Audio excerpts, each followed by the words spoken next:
Dinner was excellent. Now sit and wait, I'll bring dessert. I got up and left the dining room. He returned a moment later and dropped a thick envelope measuring 9 by 12 inches on the plate in front of his wife. Look at this.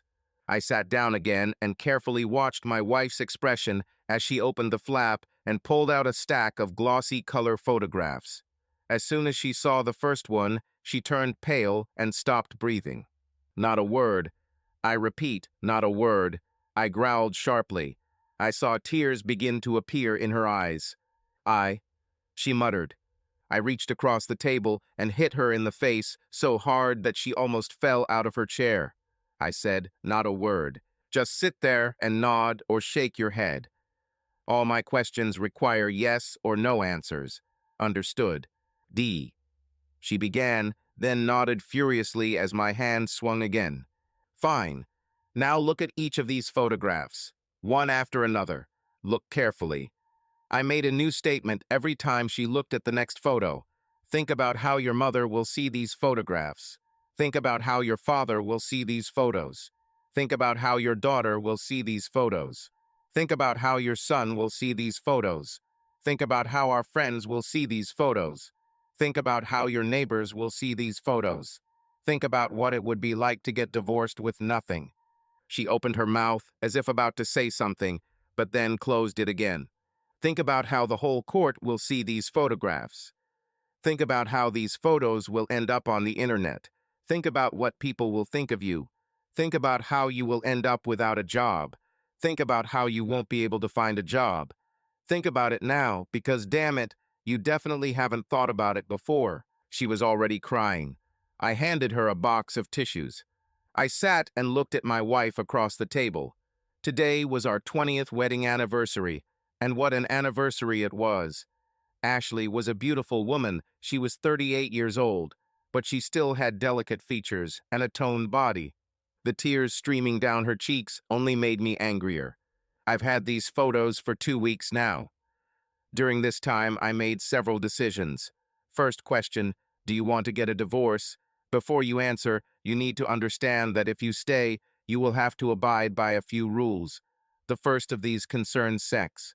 I receive it from you anytime, anywhere, anyhow. No complaints, no headaches, no excuses, no, I can't. I think we both know now that you can. If it suits you, nod. If you want a divorce, shake your head. I was waiting. She nodded between sobs. Okay, prove it.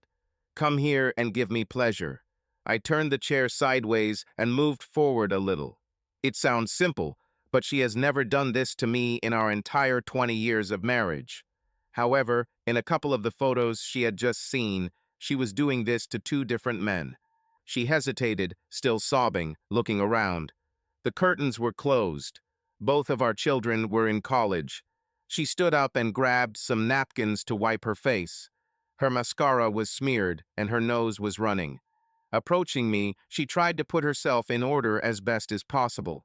She took a deep breath to control her sobs as she knelt in front of my chair. You know, I began, this is the first time I've ever received. Fool, I remained faithful throughout my 22 years of marriage. 22 years of refusals, and what do? You're playing an easily accessible game. Jesus Christ, we won't talk about this today. I took a deep breath. And now, while you're busy, the second rule. It says that you must do whatever I say regarding sex. This is a little different from the first rule, but has many applications. Understood. Last rule. Don't say a word to anyone about those photos, especially not to me. I don't want to know why, how, when, or with whom. I don't want to talk about it at all. This will be the elephant between us, the unexpressed tension. Maybe it will go away with time. I was breathing heavily. Agreed. I barely managed to squeeze out. I sat still, enjoying the pleasure. It was a smart move on my part to wait 2 weeks before ruining the comfort of our coexistence. By the way, you will sleep in the guest room until further notice. So how about dessert? Was it good? When I came down for breakfast the next morning, my wife was standing at the stove, dressed in a sheer negligee. My wife, Ashley, is a beautiful woman. I think she looks even better now than she did when she was 18 when we got married. She's gotten better in all the right places, but a strict diet and regular gym sessions have helped her keep her body toned and lean. When she noticed me come in, she turned and smiled. Breakfast will be ready in 5 minutes, bacon and eggs. She rarely cooked breakfast for me, although I had to go to work by 8 o'clock, and she only started working at 9 o'clock. I muttered something in response. Until the first cup of coffee, I am never polite in the morning. I poured myself a cup and sat down at the table. My iPad was already there, so I read the news and sipped my coffee while waiting for breakfast. Here they are. Ashley put the plate in front of me. Anything else? Not yet, but don't go too far. She sat down in her seat and began to peck at the toast. Anything interesting in the news? I popped the last piece of egg into my mouth. No. Any interesting plans for the day? Yes, I said, stuffing the last piece of bacon into my mouth. My wife is going to give me another pleasure. Right now. She walked around the table and knelt in front of me as I turned sideways to her. You're going to have an interesting week, I said. She looked up at me. You will find a young, beautiful woman who will come here next Saturday night at 7 o'clock and will have me until I lose consciousness. How should I do this? Don't know. I don't care. Saturday. 7. Pretty. She continued to look at me. I raised an eyebrow. Divorce? Oh yes, no professionals, I added. This also applies to your colleagues. She had sex at work. This time it took a little longer. I wasn't really in the mood, and neither was she. It's been an interesting week. The first days were tense. I spoke in monosyllables. She tried her best to please me. She slept in the guest room. I had the master bedroom to myself. I had fun every morning, and then Wednesday came. Wednesday was special because it was a meeting day. Allegedly, her management team was holding an evening meeting that often dragged on until 1 or 2 in the morning. That's when the private detective I hired took these photos. Usually on Wednesdays, she would come home around 4 and start getting ready to go back to the meeting. This was my first clue. One Wednesday, I happened to visit her while she was putting on her stockings and girdle. For me, she never wore stockings. When I asked her about this, she said that the regional manager was coming to this meeting, and she wanted to make a special impression on him. She was hoping for a promotion. Well, of course. The last straw was when I found dirty underwear on Thursday. We haven't had sex in months, okay, at least a week. I hired that detective. At breakfast on the first Wednesday after the explosion, I noticed that Ashley wanted to say something, but could not because of the third rule. After my morning pleasure, I decided to play with her nerves. So, what are your plans for today? I said, buttoning my robe and tightening my belt. She paused, obviously considering her answer. Well, I have to work. She hesitated and moved a little further. Today is Wednesday, so I have a meeting with the staff in the evening. Was my answer. Then I got up and left. That night, I went to the local pub. I returned home around midnight. She came late again, at approximately 1:30 m. On Thursday at breakfast, she was quiet, but she made me porridge. Saturday has arrived. Breakfast consisted of waffles and strawberries. When I finished eating, she came up to me and began to give me pleasure. Not today, I said. I need to save my strength for the evening. The thing is, she began. I interrupted her. I have all the divorce documents in my office. My lawyer sent them yesterday. They are just waiting for my signature. At 7, right? She nodded. The doorbell rang at 7:05. Ashley had been nervously pacing the living room for an hour, chewing her nails. When the bell rang, she hurried to open the door. I was wearing a robe, sitting out of sight. I slowly stood up and walked to the door. I heard them talking. Hey, Heather, come in, come in. I was already worried. I thought that you would change your mind. I didn't hear what Heather said. When I approached, Heather was just bending over to take off her shoes. Once she straightened up, Ashley introduced us. Ralph, this is Heather. Heather was a brunette with shoulder-length hair, with a heart-shaped face that, while not beautiful, was certainly not ugly. Skinny black jeans hugged her generously curved buttocks. She wore no belt, no jewelry, no bra. No last names, I interrupted, holding out my hand. Heather grabbed my hand and shook it. Hello. Did Ashley explain to you why you are here? Yes, she told me everything. For example, how big and strong you are. Heather stepped towards me and hugged me, pressing her chest against mine. She ran her hands up and down my back, and I put one hand on her ass and the other on the back of her head. I pulled her head towards me and kissed her on the lips.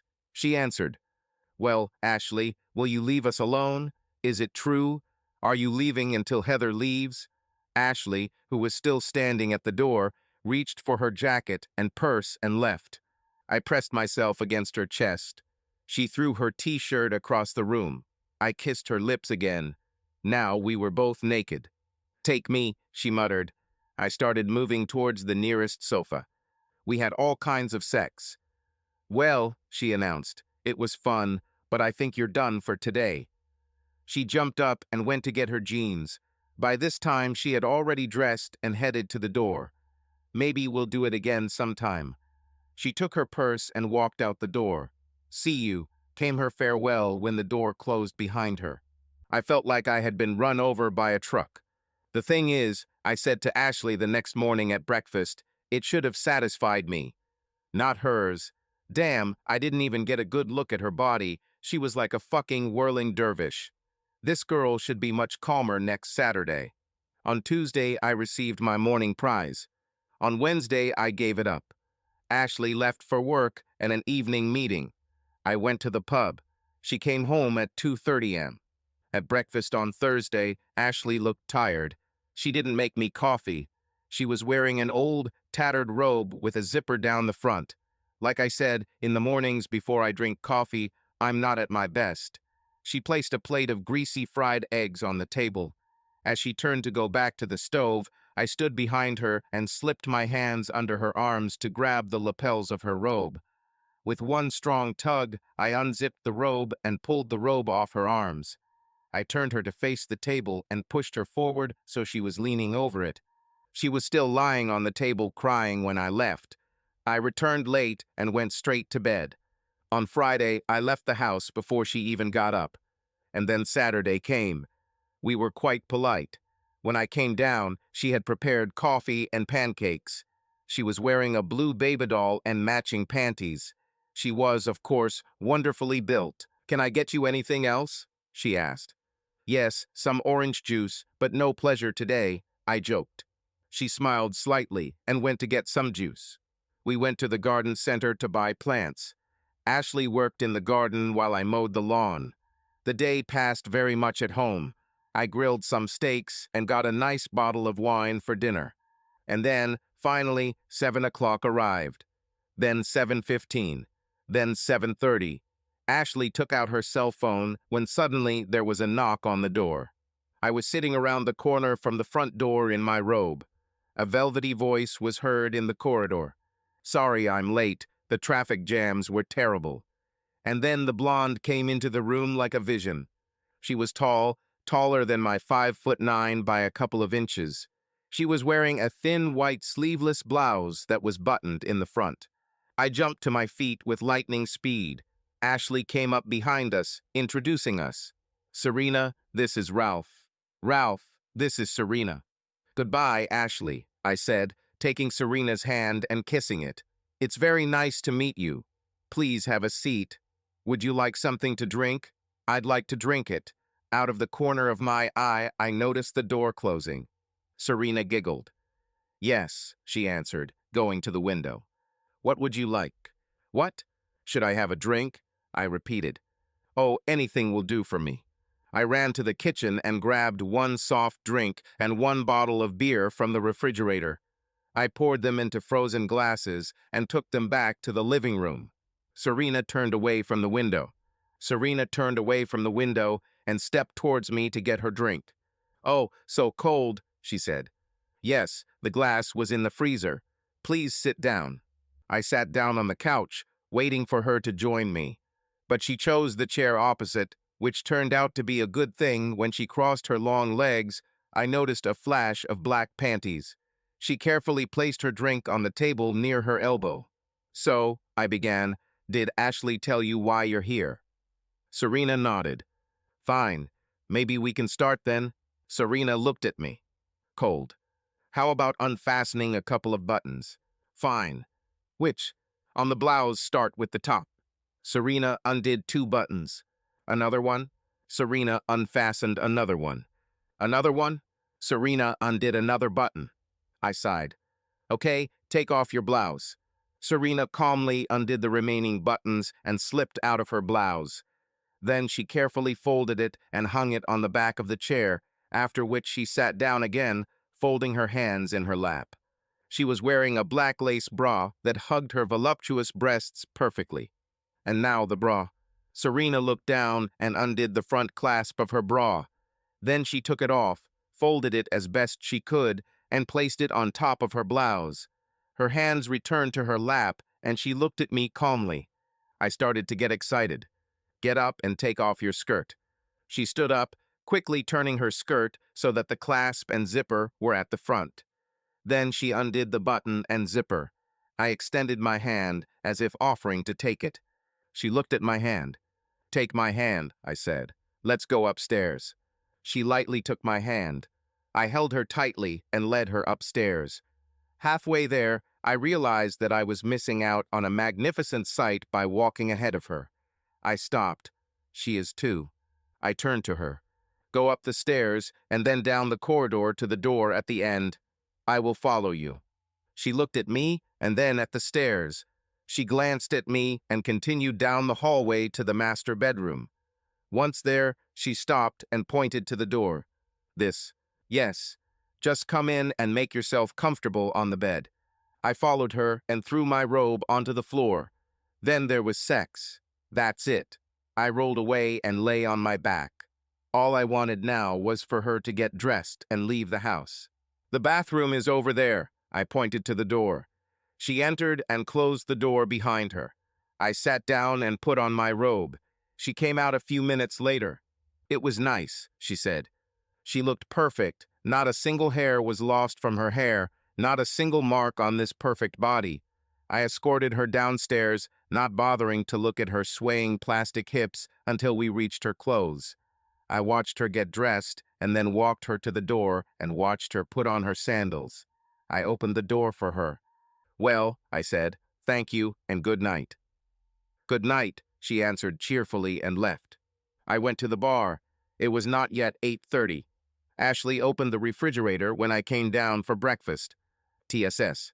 She looked me up and down and shook her head. The sound of coffee being poured almost knocked me off my feet. Ashley handed me the cup.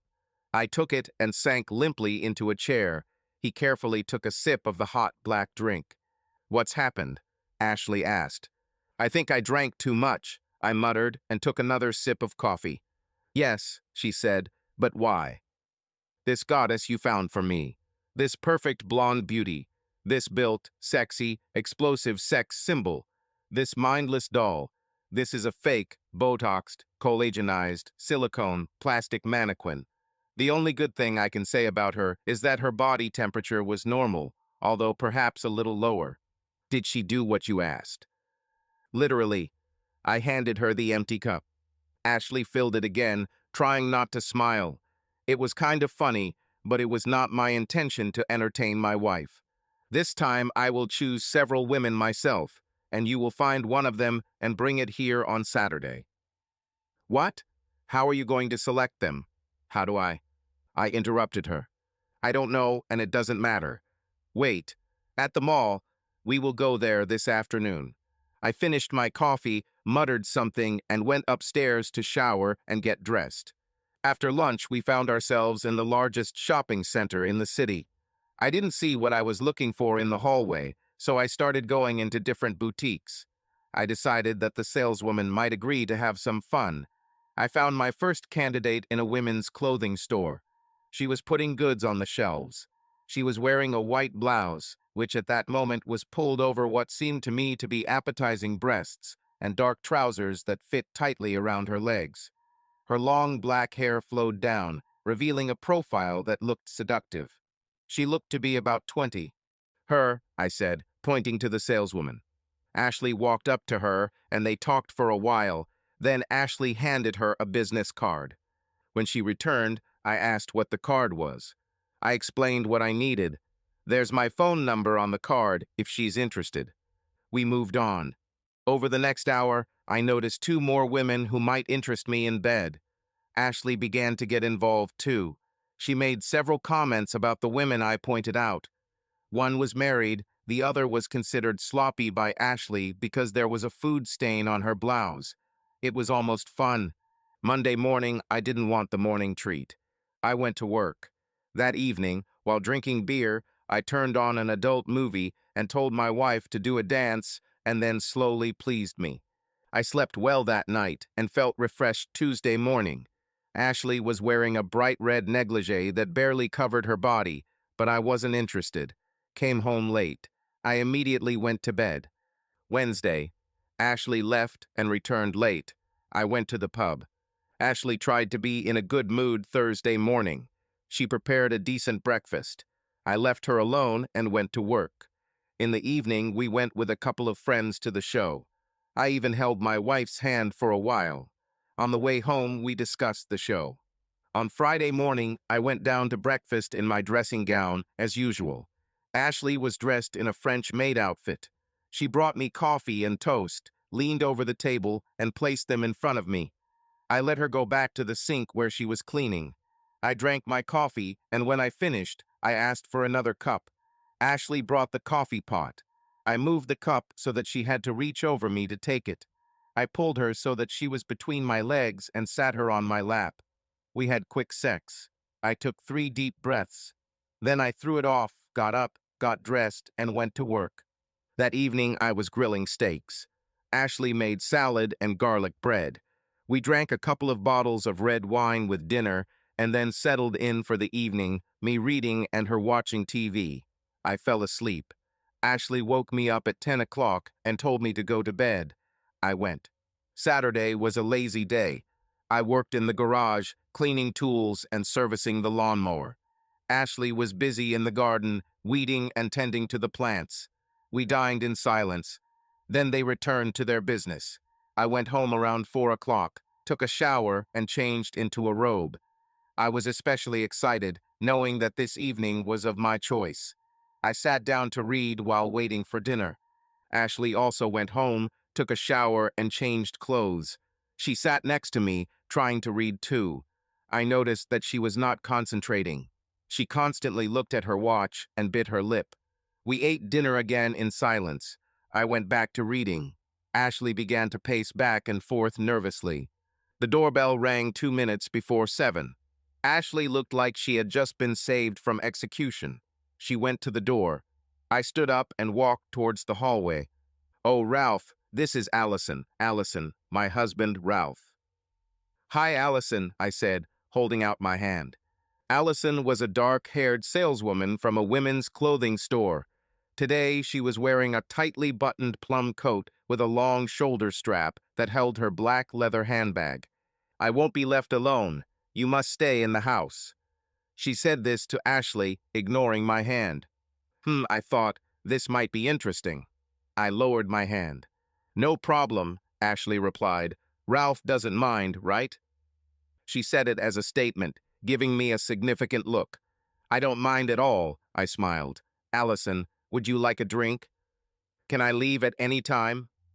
"Here is the door," I replied. "Drink?" She looked at me attentively. "Yeah, I think I'd like maybe a glass of wine. Red or white?" "White, please." I left the ladies to fix their drinks and let them talk. Finally, I heard them move into the living room. I collected the drinks and carried them over. They sat next to each other on the sofa. Having given them their glasses, I took mine and sat down in the chair opposite. Ashley was dressed to go out. She was wearing jeans and a soft blue sweater. Her feet were bare, showing red painted nails. Allison was dressed similarly, except she was wearing a buttoned-up denim shirt. Her feet were also bare with multicolored nails. Her dark hair flowed down either side of her face. Ashley started the conversation. "So, Allison, you work at the mall. How do you like it?" I don't like it. Ashley continued, I work in HR for a large company downtown. There are days when I find it terrible too. Allison replied, At least you're getting paid decent money. I can't save a penny. You should try running your own company, I said. I have 12 employees at work, and there are days when I cannot show a profit. Of course, there are also days when we earn a lot, but of course not every day. But tell me what you would like to do instead of work at the mall. I trained as a secretary. I'd like to use those skills to support a boss I can trust. I decided to turn the conversation to her dreams. 30 minutes and a couple of drinks later, she was sitting on the edge of her chair, vividly talking about how she interned at a law firm and really impressed her boss. And what does this have to do with your sex life? I asked. What's your sex life like? I haven't had a boyfriend in over a year. She blushed, suddenly realizing the change in topic. Well, Ashley and I haven't had a good sex life for a long time either. Do you think you could help? Maybe, she whispered. She cowered and wrapped her arms around herself. Okay, I'm going to play a little game. I'll tell Ashley to do something, and then you can do it again. If you don't feel like you can do it, just say no, and we'll move on to something else. I'll just sit here and watch. How do you like this plan? Okay, just say no. Yes, just say no. Let's start now. Ashley, stand up. Ashley stood up. Allison looked at her. She also stood up. Great! Now, Ashley, take Allison's watch off and put it on the end of the table. Ashley gently took Allison's hand and began fiddling with her watch. Allison reached over to help. Don't help, I said quickly. Allison looked at me. Soon the clock was on the table. Now it's Allison's turn. She took Ashley's watch off and placed it next to hers. Now for something more difficult. Ashley, take Allison's blouse off. I watched Allison closely. I noticed her look at me, then at the door, and finally at Ashley. Ashley raised an eyebrow in question. Allison relaxed her hands so Ashley could reach the buttons. The first barrier has been overcome. Allison trembled. Now, Allison, take off Ashley's sweater, I prompted quietly. Okay, stand up, Allison. Now it's Ashley's turn to take off your jeans. Allison swallowed and pulled Ashley closer to her. Double wow, you look. Amazing, seductive, and tender, Ashley muttered. Skin so fair, so smooth, she said, running her hand up Allison's arm to take her hand. Now it's my turn, I announced, standing to attention. Allison, untie your belt. Then each of you grab my shoulders and take my robe off. Group hug, I announced. Should we find a bed? I suggested. The closest one is over there. I nodded my chin as my arms and hands were busy wrapping around waists and squeezing buttocks. We moved as a group along the corridor, stopping for kisses and caresses. Allison ran her hands all over my body, except for one part. We made it to the bedroom and stood in the doorway as I kissed Allison again. Finally, on the edge of the king-size bed, I sat Allison down and pushed her down. Meanwhile, Ashley crawled to where she could kiss Allison. We had amazing threesome sex. It was a few minutes before I stood up, moved Allison to a more comfortable position opposite Ashley, put pillows under their heads, climbed between them, covered us with the sheet, pressed both beauties to me, one on each side, and fell asleep. After some time, I woke up and went to the bathroom. Returning to bed, I noticed that the girls were kissing tenderly. I sat down in a chair nearby to watch. I couldn't stand it anymore. I got horny again. We repeated sex again. The night ended there. We curled up together and fell fast asleep. The morning sun found us still lying in a heap. I carefully got out of the crowd and went to the bathroom. He quickly shaved, brushed his teeth, and got into the shower. Soon a naked Allison joined me. She quietly came in and pressed her back against me, her hands sliding over my body.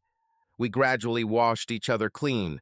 There seemed to be a tacit agreement between us that we were done, and Ashley handed out the towels we used to dry each other off. Ashley announced that she was going to make breakfast and left Allison and I alone in the bedroom. I took her hand and pulled her towards me. Kiss me, I said. She kissed. We lay down together, and I began to gently make love to her. Our love play was slow and tender. I saw Ashley standing in the doorway, watching us with a smile on her face. We lay quietly for a moment.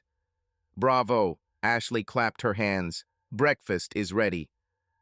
After Allison, something changed. I even spent the night with Ashley in our bed on Tuesday. We slept once, and then hugged and fell asleep. Then Wednesday came. After work, I went to the pub, as I usually do on Wednesdays. Ashley didn't return home until 2 a.m. I was looking forward to Saturday night. I saved my strength for this day. Saturday was a typical day in the garden. We were both sweating heavily. By tacit agreement, we took a shower together, very chastely, although we made sure that everything was absolutely clean. At 7 o'clock, I was sitting in my robe, and Ashley was pottering around in the kitchen, ready to go out. There was a knock on the door. Ashley opened it. I heard her making small talk while someone came inside. I got up. "Ralph, this is Suzanne. Suzanne is Ralph." Suzanne was one of the girls I picked at the mall.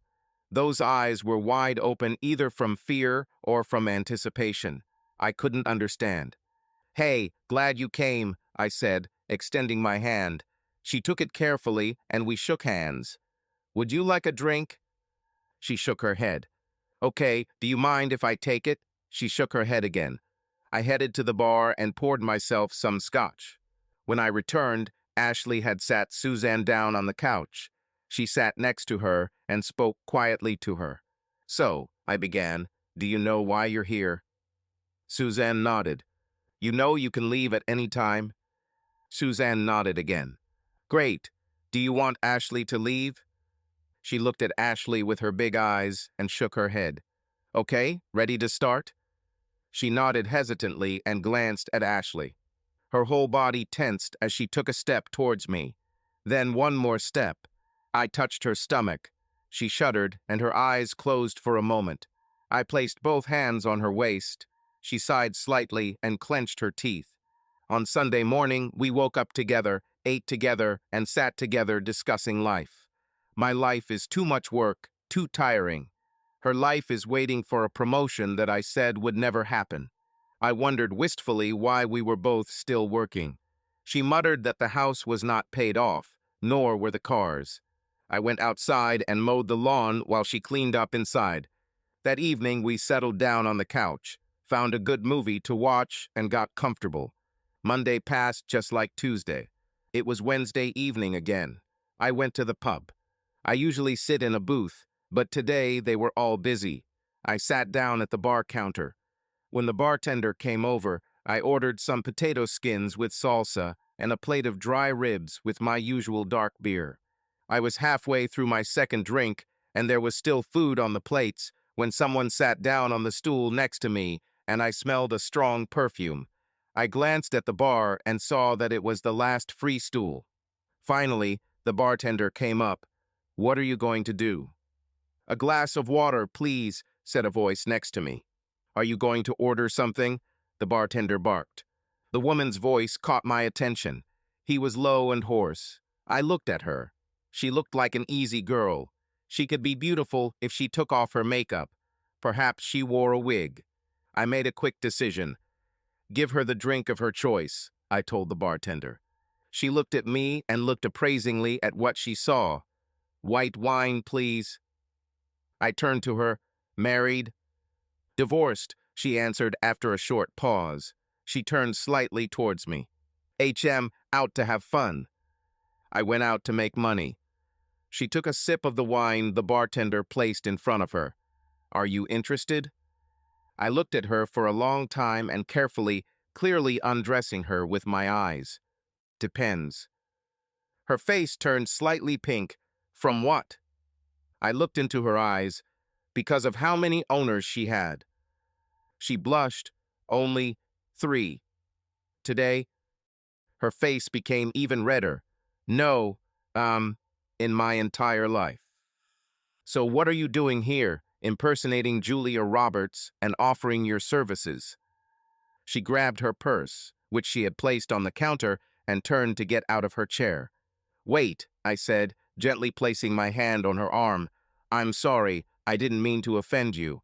I'm just in a bad mood today. You see, today is Wednesday." "I don't understand," she said, turning back to me. "I come here on Wednesdays because my wife has a meeting at work that evening." "So what?" "She and her co-workers spend the evening having sex with the bosses." Literally. "Wow. This. She sat back down in the chair.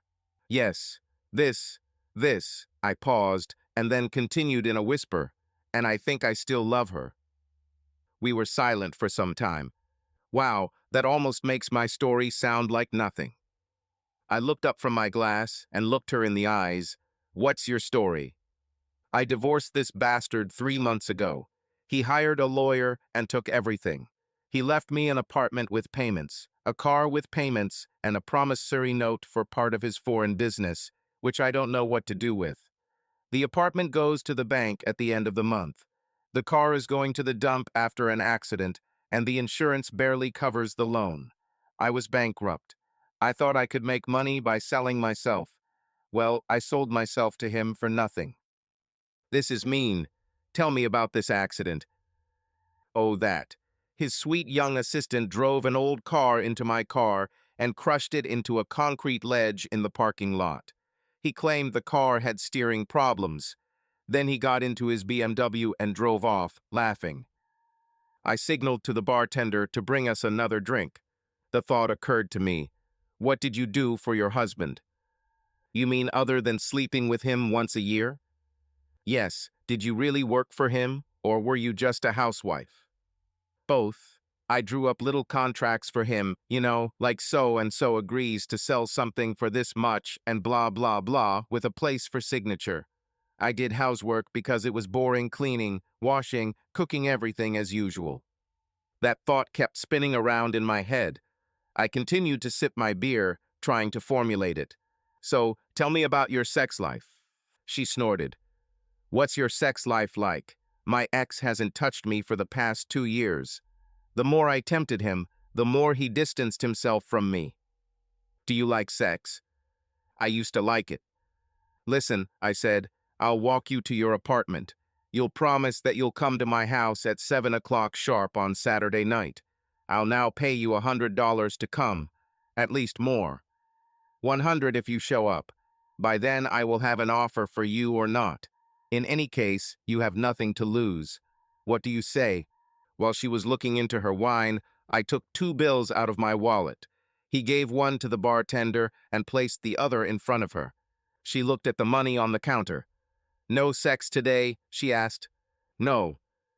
She sighed. "On Saturday?" "Hope," I said, throwing a passionate look at her. "Okay," she sighed, took the bill and put it in her purse, then finished her wine. "Let's go." I smiled and extended my hand to her. "I'm Ralph. What's your name?" "Dana." She shook my hand firmly. I returned home just after midnight. The lights were on everywhere. Ashley's car was in the garage. She returned home early. She was pacing back and forth in the living room, but when she saw me, she looked up. "I quit. I really quit." "Did you quit? Where is?" "From work, stupid. I quit from work."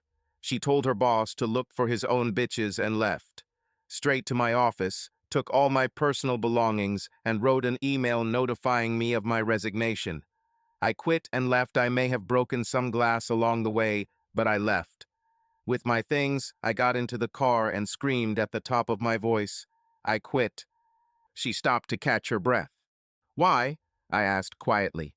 "That bastard gave the vice president job to some pimply kid from the mailroom. And then he demanded that I sleep with him. Well, I'll arrange it for him. I know something. He won't get away with this." Suddenly, she began to cry. Between sobs, she breathed heavily and said, "But I couldn't." By this time, I had already hugged her and pressed her to me. "What didn't work out?" I asked. "Mortgage." "What are you talking about?" "Mortgage. I wanted to pay off the mortgage." She started to calm down a little. I took her to the sofa, and we sat down. She buried her head on my shoulder, still sobbing. "How were you going to do this?" I asked. Through pimping, I hired girls. They all worked for me. I received a percentage of their earnings each week and made sure they were clean and ready. I promised no more than 2 men for each girl. The men paid $1,000 a night for the service, cash up front. I took 20%. The remaining 80% was divided between the girls. We averaged 9 men per night. Then one day, we didn't have enough girls. I didn't know what to do, so I got involved myself. This meant that I also received a share as well as 20%. One night led to another, and the money was worth it. I was making about $3,000 a night. I opened an account in another bank and started saving. But I couldn't, she sobbed. And then you found out. I thought my world had collapsed. She started crying again and almost smothered me with her hugs. I love you so much. You know, I said quietly, I paid off my mortgage about 6 months ago. I was going to surprise you for your anniversary. There was a pause. What are you talking about? She screamed in my ear. I continued quietly, that's why I worked so hard. I took on a few extra projects and got paid for the overtime. She punched me in the chest until she finally became exhausted and collapsed next to me. Oh, how stupid we were, she muttered. Stupid, stupid, stupid, especially me. Look on the bright side, our sex life has definitely improved. Oh, in case you're wondering, I love you too. That's all. We looked at each other. Race to bed, we said at the same time, jumping up from the sofa.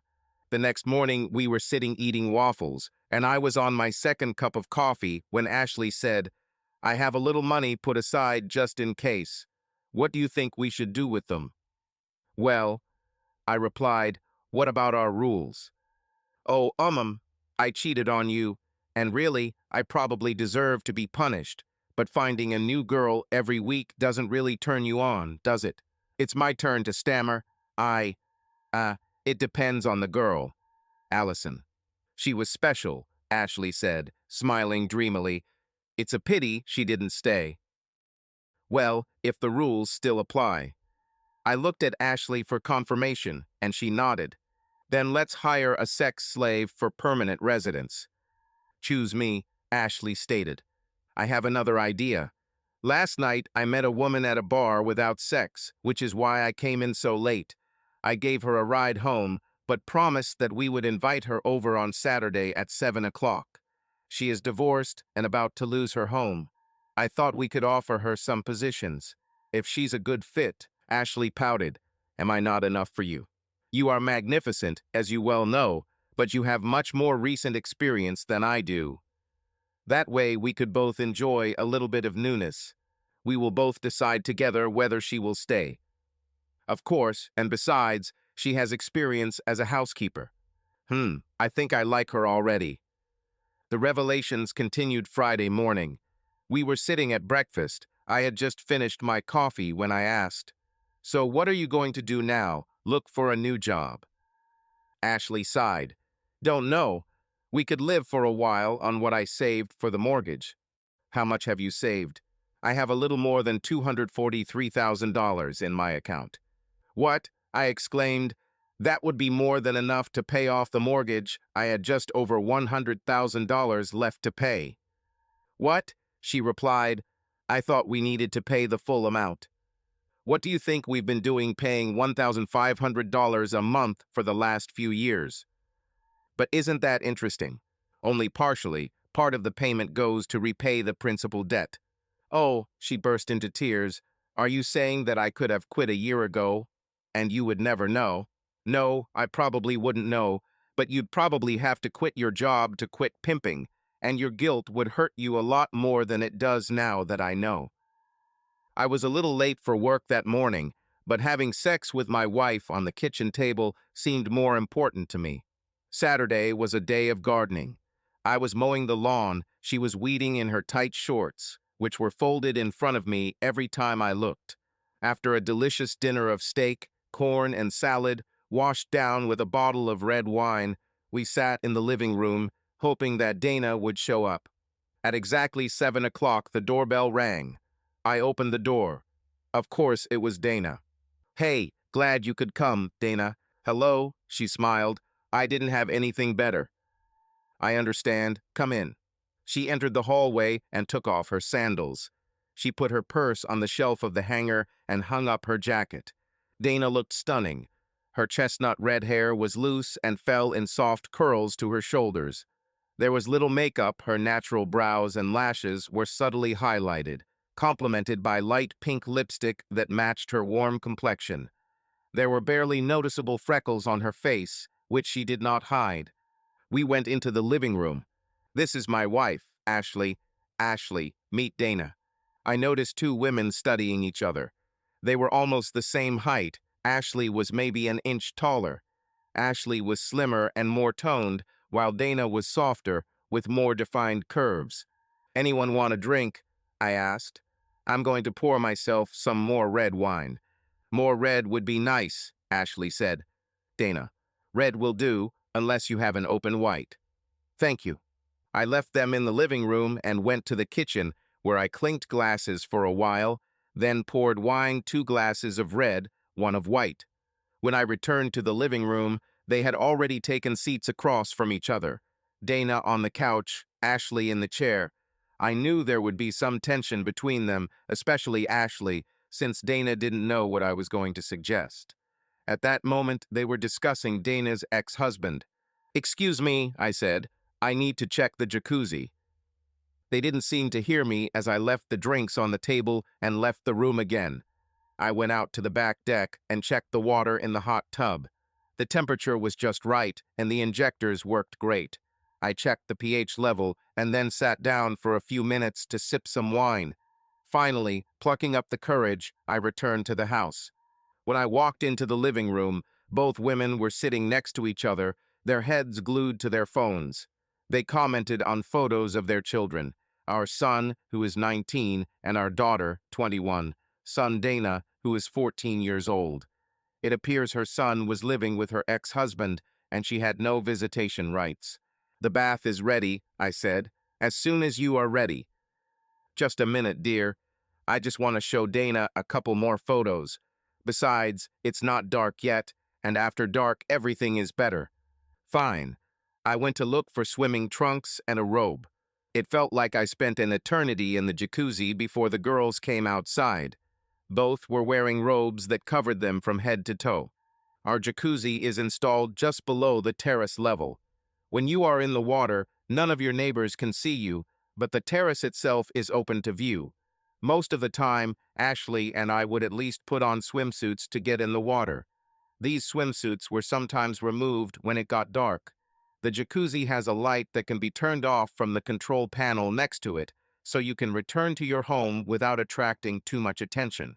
The girls looked at each other and then threw off their robes. And then they stepped down into the pool, throwing their robes onto the terrace. They sat on either side of me, taking a better position near the nozzles. My arms were raised on the sides of the jacuzzi as they entered the water, so it was only natural to wrap my arms around each woman's shoulders. Their hands were somewhere in the water, as I learned when one of them rested on my leg and the other ran over my swim trunks and down to my knee.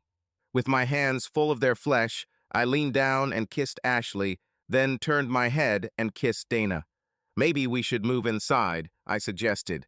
"It may be dangerous." "Yes," Ashley answered. "It will be safer in our bed." "Okay," Dana breathed. Ashley and I took Dana's arms and helped her out of the pool. I didn't even think about the fact that the neighbors might see 3 naked figures hiding in the house. I directed Dana upstairs, following her. Ashley was last. Oh, this was great. We lay there, completely exhausted. Somewhere in the middle of the night, I woke up and went to the bathroom. After I relieved myself, I went to the guest room where my wife was sleeping. I carefully woke her up. "Do you think," I asked, "is she suitable?" Ashley looked at me sleepily. "She's great. You know, we had a little dance before we went to the hot tub. That's what I thought. I decided to leave you so you could get to know each other. So she's staying." "Absolutely. If she was half as good a housekeeper as she was a lover, that would just be a bonus." "Wonderful. Now, how about you join us in our bed?" Returning to our bedroom, I saw that Dana had rolled over on her side. I settled down next to her and Ashley lay down on the other side. I took a shower and then went to the closet to find some clothes. Dressed, I went down to the kitchen to make coffee and breakfast. Waffles are my signature dish. When everything was ready, I shouted upstairs. Breakfast is ready. Several minutes passed before two disheveled ladies appeared wrapped in Ashley's robes. They giggled happily as they walked down the stairs. We sat down at the table and started eating. It was good to see that both women had good appetites without any dietary restrictions. Today, I announced, the two of you will clean the kitchen, then take a shower and get dressed. I'll be in my office. Meet me there at exactly 11 o'clock. At exactly 11 o'clock, there was a knock on my office door. Come in. They entered. I pointed to the two chairs I had placed in front of my desk. They sat down. First of all, Dana, I promised you $100 if you come yesterday at 7 o'clock. You came, so here's your money. Dana recoiled a little, but took the money. Secondly, I continued, Ashley and I have a proposal for you. We want to hire a housekeeper to keep the house clean. This will include various duties such as laundry, cleaning, some cooking, washing dishes, and other related work. For this job, we will pay you $1,500 a month and provide you with free room and board. I have prepared a contract which, if you sign it, will take effect immediately. I handed her the contract I had just drawn up. Dana's eyes widened and she sat on the edge of her chair. Of course, I will sign. I raised my hand to stop her. There is one condition, I said. Before you agree to this contract, you must agree to the provisions of the second document, just like you, Ashley. The contract contains 3 clauses that you agree to. First, I get sex from either or both of you when, where, and how I want. Second, you must do everything you are told regarding sex. The last one, don't tell anyone about our relationship except me and the housekeeper. Let people guess or make up whatever they want. Dana, this is not blackmail. If you can't agree to the terms, you'll get $1,500 right now and be free. Ashley and I agreed yesterday that we want you as our live-in housekeeper. I handed them the contracts with the handles attached. Both signed the documents without the slightest hesitation. I quietly breathed a sigh of relief. Now I had 2 sex slaves. Life was starting to get better. I took the contracts and placed them on my desk. Now let's move on to another question. I believe you both have reasons to want revenge. Both girls started talking at the same time, but I raised my hand to stop them. Ashley, your boss and his company need a good lesson. I think I have enough evidence to teach them that lesson and protect you in the process. I plan to hand over the photos I have without your participation to the wives of the men, as well as to the president and owners of the company. What do you think about this? Ashley started biting her nail. What about the girls who were also married? Some of them were also married. I shrugged. They knew what they were getting into. If I were their husband, I would like to know the truth. Of course, we can try to hide their faces in the photos, but if the case goes to court, anonymity is not guaranteed. Ashley looked unhappy, but still said, Okay, blur the faces, but I want to get these bastards somehow. We'll do it. Now, Dana, I'd like to look at the bill. Do you know what it says? The Duke was forced to sign the transfer of 50% of his foreign assets. I'm not sure what this means. Do you have it? It's probably in my purse. Bring it. Dana stood up and went to get her bag. Ashley, are you happy with how things are going? More than satisfied. I really like the idea of a contract. Now we can be like this. As concubines, your own harem. She smiled brightly. Dana returned, holding a tattered legal document with a court seal at the bottom. She handed it to me. I quickly ran my eyes over it. It showed the name and number of the holding company. Will you leave it with me? I need to meet with a friend to find out about this company and its value. Certainly. I'll put it in the safe when I'm done, I said, carefully placing the document in a clear plastic file. Now, about your car accident. Can I investigate it? Maybe there is a video that could help your case. Oh yes, please. Last but not least, I would like to know about the contracts you negotiated for your ex. Perhaps there will be something useful for us there. Think about what you want for your son and the new car. Now, can you think of anything else that needs to be talked about? If not, then it's time for us to celebrate our new family. Ashley, make a reservation for 3 at Chez Louis. Dana, after lunch we will take your things from your apartment and place them in the guest room, but of course, you will sleep with us. You can close the apartment and sell it. You might be able to get a little back from the sale, who knows. Now bring me lunch. I'm terribly hungry. Both girls left the office with shining eyes. Indeed, after visiting the bathroom, I went into the kitchen and found Ashley standing at the stove and Dana waiting for me under the table. Ashley served me a hot ham and cheese sandwich and a small glass of yogurt. The sandwich remained untouched on my plate as Ashley leaned over and kissed me. Finally, I was able to start eating. We were silent on the way home from Dana's apartment. Obviously, she was completely robbed. Everything valuable was taken away. Apparently, even some of her clothes disappeared along with her husband. But she still had a nice collection of lingerie. I even asked her to demonstrate one set that looked like a ball of thread. This made her giggle. We loaded what little was left into the car and headed home. As we carried the last of Dana's things into the guest room, Ashley said firmly, "We're going shopping on Monday." The weather was warm and delightful. It's only been a week since Dana moved in with us. I went into the living room where both girls were sitting and reading. "Today ends the first week, girls," I announced. "We need to celebrate this event. Wear a blouse, skirt, bra, but no panties or stockings." An hour later, the girls went downstairs together. Ashley wore a silky black blouse and a black leather miniskirt that went down to the middle of her knees. Dana chose a red miniskirt and a pink blouse with a floral pattern. The blouses were not tight, but still emphasized the curves inside. "Okay, let's go."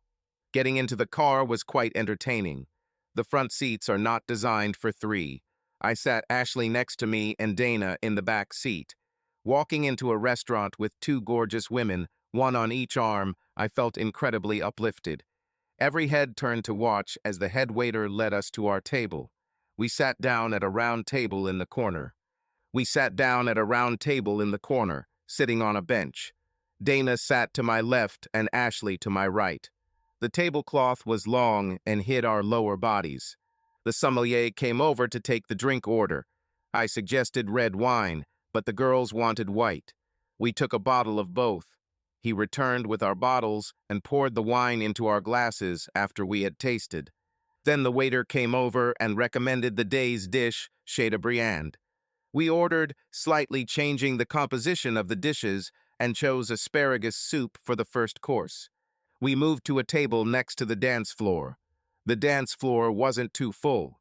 There were couples sitting at several tables, and at one there were 5 young guys, probably all around 20 years old. They quickly noticed that I came with 2 girls, which meant that one of them might be available for the dance. They continued to watch our table.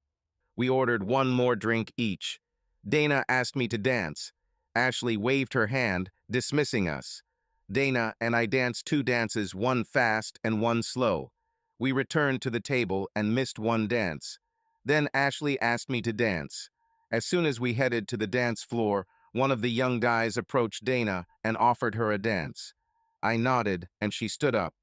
Ashley and I returned to the table, but Dana continued to dance. We missed another dance, and another young man asked Ashley to dance. I nodded again, and she agreed. She literally wrapped herself around the young man. Dana danced exactly the same way. Both girls looked over their partners' shoulders. As both girls danced, it gave me a moment to realize how lucky I am to have a wife like her. Shortly before the end of the current dance, both young men ran sharply towards the toilet. The girls continued to dance together, laughing until the music ended. They both returned to the table, giggling. I glanced at them questioningly, but they only silently said, "Later." I paid the bill and took the girls out to the car. Dana sat in the back seat, Ashley in the front, while I took the wheel. "Okay," I said, "tell me."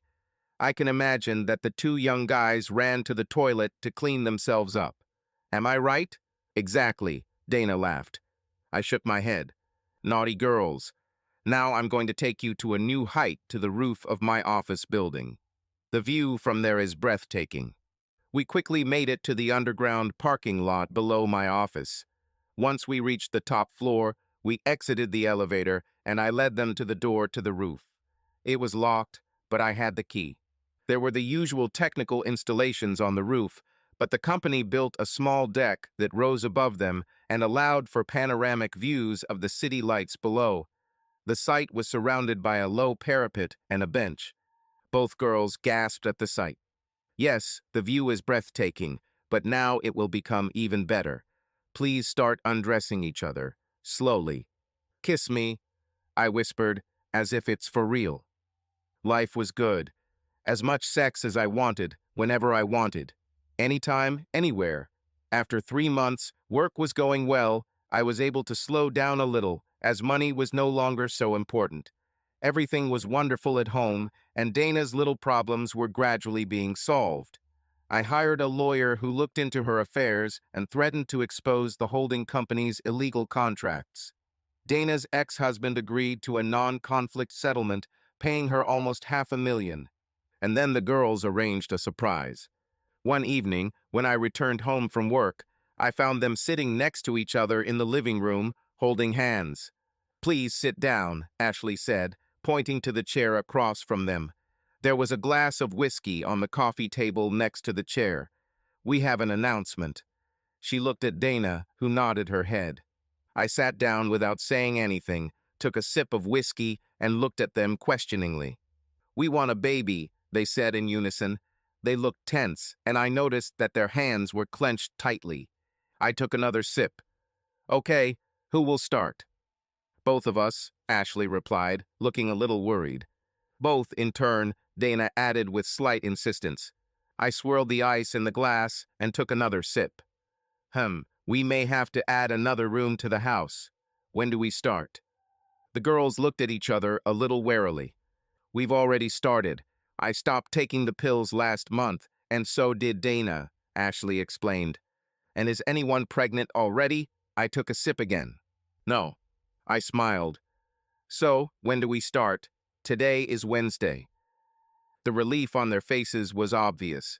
They let go of their hands and rushed towards my chair, almost knocking it over in their enthusiasm and relief. Later, Dana was well and truly satisfied. "Experts say it doesn't take long to get pregnant once you stop taking the pill. In our case, this turned out to be true. Ashley was the first to notice after just 6 weeks. Dana followed 2 weeks later. Together, they organized everything: doctor's visits, children's parties, courses for expectant mothers, and so on. Meanwhile, my sex life took a nosedive. Neither of them were as interested in sex as they used to be. Everything was about the children. Dana even hired a contractor to add 2 rooms above the garage so the family could expand. Dana noticed first.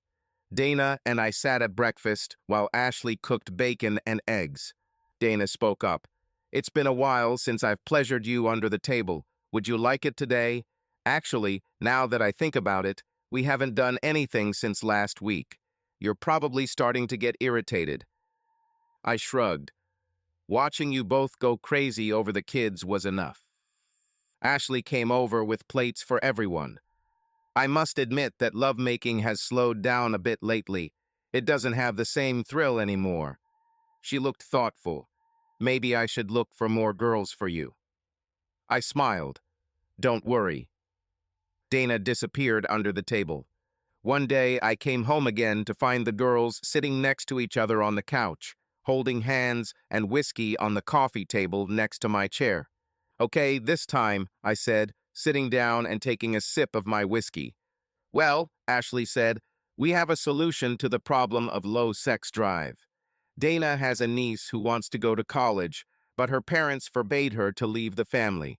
We live just a few blocks away from college, and we thought that if she could get a room here, she would still be with her family and could get out of her house and out of the hands of her oppressive parents. She is young and pretty, and we will help you seduce her." She stopped to catch her breath. "What do you think?" I thought, this could work. Would you really help seduce your niece? Certainly. She'll need experience if she wants to find a guy like you, someone who will treat her right. I sighed. Okay, let's do this. What kind of room do you want to give her? One of the new ones over the garage?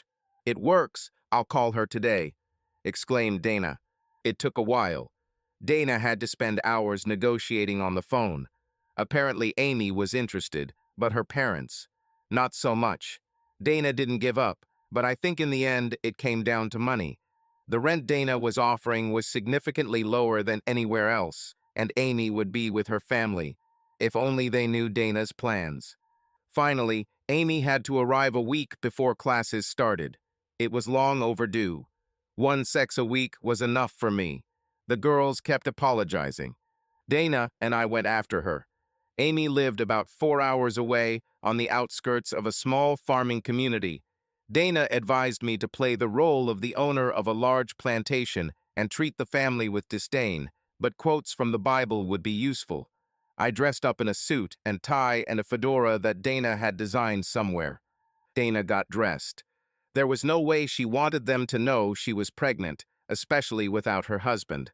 She was wearing a sweatshirt over an old blouse that was 2 sizes too big for her and baggy jeans. She also said that she would look at the ground all the time. We stayed in an immaculate building. The lawn was trimmed, the few bushes were trimmed into perfect clumps, and the flower garden around the house was free of weeds. The house was painted, the paint was not peeling, and the windows sparkled. The curtains on the windows seemed to block out the light. As we pulled up to the driveway, the curtain on the nearest window twitched. Dana and I got out of the car, and she went to ring the doorbell. I stood at the foot of the stairs with my hands behind my back and surveyed the area. As soon as Dana had already knocked, the door swung wide open, and a girl appeared with 2 suitcases. Amy and I were not impressed at first glance. Her mousy blonde hair was pulled back into a bun at the back of her head, which was pulled down so she could look down at her feet. Her thick-framed glasses sat halfway down her nose, making it difficult to see her face. She hunched over a little, letting the oversized floral blouse buttoned around her neck hang down, giving no hint of what lay underneath. The brown skirt she wore reached to her ankles. I turned to face the door and nodded to Dana to put the luggage in the trunk. "Are you Amy?" I chuckled, pointing my chin at the girl. "Yes, sir," she said to the ground. "You look strong. This is good. God helps those who help themselves." I looked at the doorway. "You must be Amy's parents. From the love spent on your garden and home, I see that you believe in the Bible verse. Teach a child how he should go, and when he is ready." Amy. Her mother said in a trembling voice, "Take care of yourself." "Ma'am, I see that you are worried, but cast all your worry on him because he cares about you." Her father stated, "Remember your training, girl, make us proud." He took his wife by the shoulders, led her back into the house, and closed the door. Dana, who had helped Amy put her suitcases in the car, put Amy in the back seat and slid in next to her. I got into the driver's seat, and we drove home. As we turned onto the highway, Dana started giggling. "You were gorgeous. You looked and sounded like a biblical idiot." I adjusted the rear view mirror so that I could see the back seat. I noticed Amy looked at Dana in surprise. "Welcome to the family, Amy. I think your life could change a little or a lot." I started losing my jacket and tie because they were too hot. Dana took off her sweatshirt and made herself comfortable. She pulled her hair out of the tight bun and pulled it into a ponytail. Amy just stared with big round eyes. Dana began to speak in a quiet voice. I heard comments like, "New clothes, don't worry about the money," and "a makeover." Whenever Dana asked a question, Amy answered in 2 words or less, until she asked what courses Amy was planning to take. Finally, longer sentences emerged when Amy talked about her desire to become a veterinarian. After about an hour, both girls seemed tired and fell asleep. Amy ended up leaning against Dana, resting her head on her shoulder.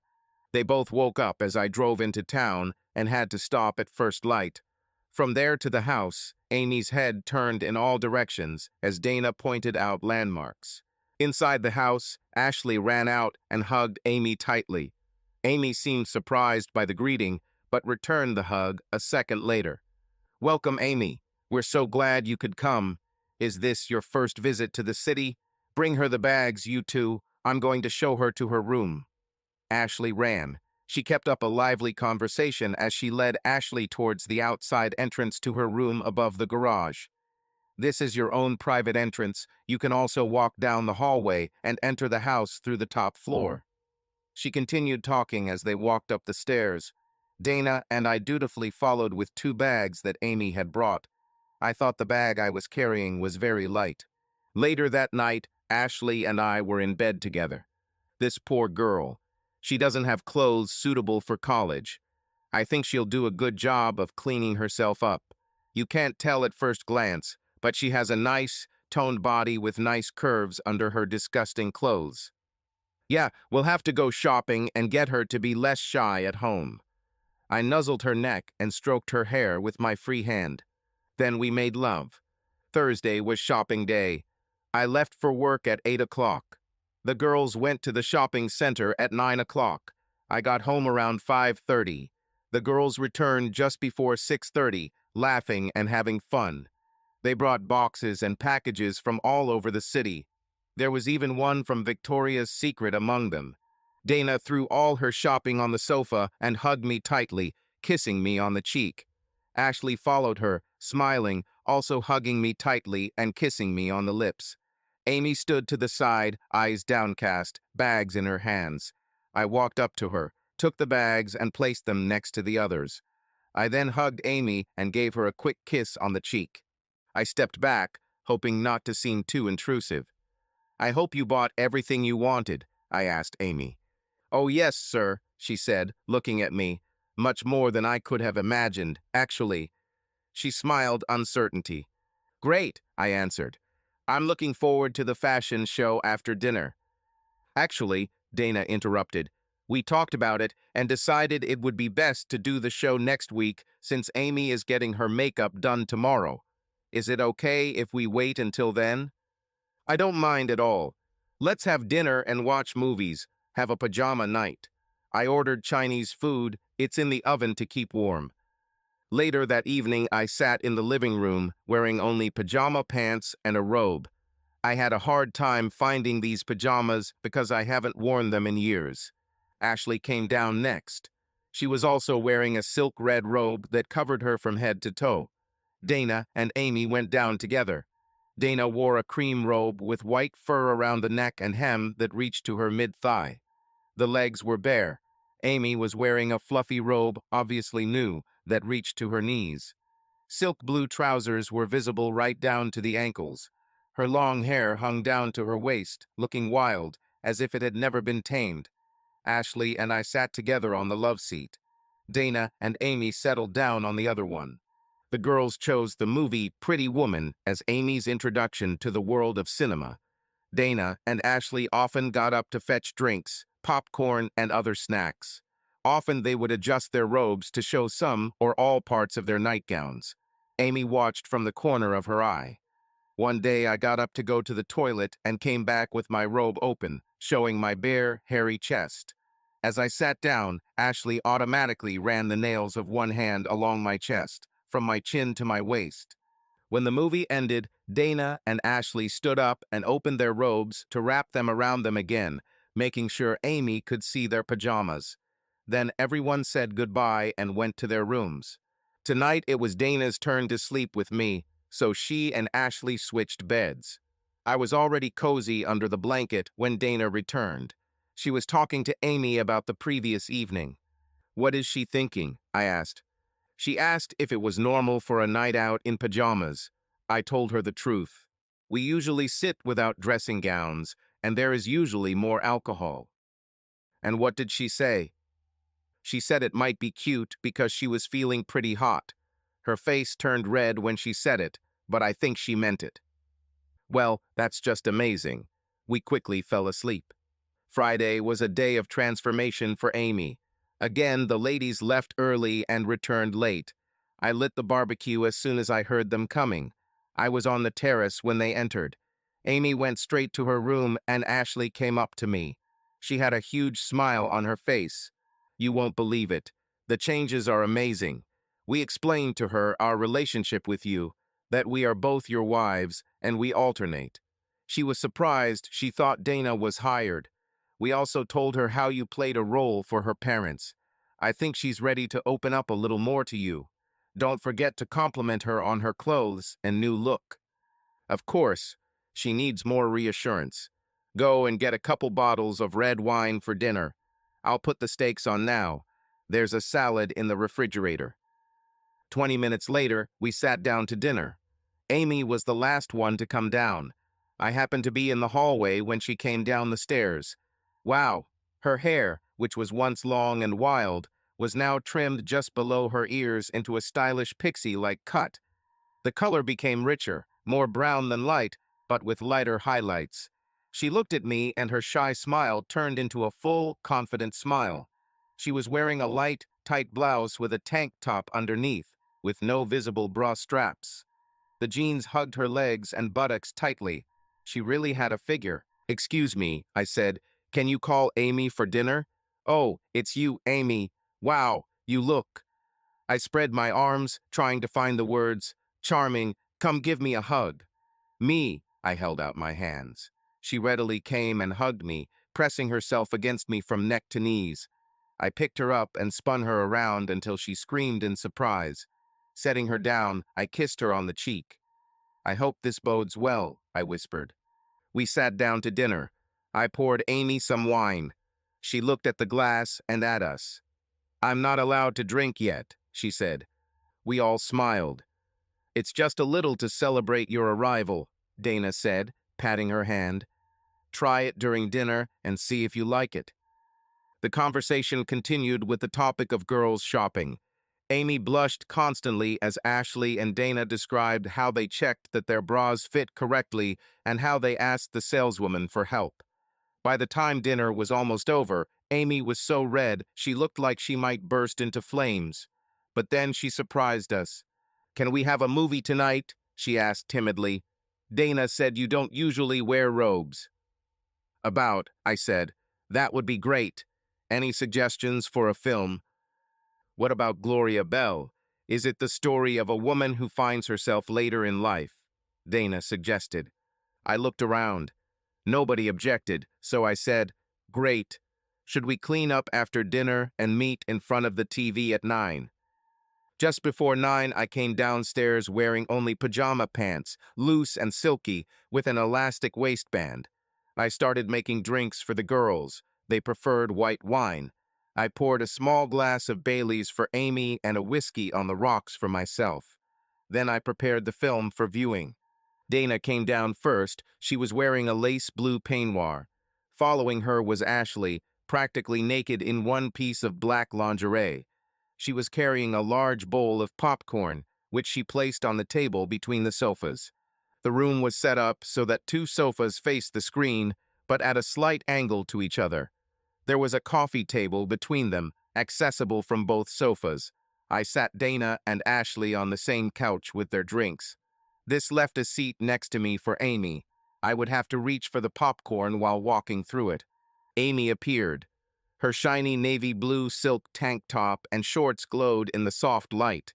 She stood in front of the sofas before deciding to sit next to me, as close to the armrest as possible. Hey, I said, I poured you a glass of Bailey's. Try it slowly. It has alcohol in it. Shall we start? I pressed the button and the credits appeared on the screen. Amy picked up her glass and took a sip. It's delicious, sir. She reached for the popcorn. Dana and Ashley began quietly kissing. Amy watched them more than the movie. I also watched Amy more than what was on the screen. I leaned over Amy's shoulder and whispered in her ear, Look how well they fit together. They're really enjoying each other. What do you think? Amy tensed and held her breath as I spoke. She turned her head slightly and whispered back, Ma, maybe, but that's disgusting, sir. I brought my hand to her breast, but did not touch it. Well, once you can. Exhausted, I turned off the TV and we went to bed. 3 days later, we were having breakfast when Amy walked into the dining room wearing only her nightie and panties. "Ami," I said, "kiss me good morning." Quick response, "Yes, sir." And she walked up to me, leaned over, and kissed me on the lips. The kiss quickly turned passionate. Ashley giggled and began serving breakfast. "Ami," I said, "sit down to breakfast, and today you don't have to cover your chest." "Yes, sir," she smiled, sitting down. We ate. My idea? I realized that Amy wanted me to give her orders. After breakfast, the girls began their weekly cleaning. Dana took up the vacuum cleaner, Ashley started cleaning the bathrooms, and Amy had to dust the shelves, tables, and decorative items and clean the windows. Of course, none of them wore much clothing. Dana wore only a t-shirt, Ashley wore only an apron, and Amy wore panties. I sat in the kitchen and watched them pass by, doing their tasks. After lunch, I told Ashley and Dana that we would go to the bedroom for an afternoon nap. They just looked at each other, rolled their eyes, and grinned. We headed straight to bed. "Ami, I want us to have sex." "Yes, sir." And we did it. We lay like that for a while. I may have even dozed off a little. A year has passed since Amy came into our lives. We sat in the living room around a coffee table with leftover birthday cake and various baby supplies. I wondered what the future would bring for me, as I would have to serve 3 very sexy women. Right now, Ashley and Dana were immersed in babysitting classes, pilates, yoga, and other activities to regain their former slim figure. Both were successful. Subscribe to our channel so that your love doesn't cheat on you, and go ahead and listen to the next story, because this story is nothing compared to the next one. If you're under 18, don't even think click to the next one.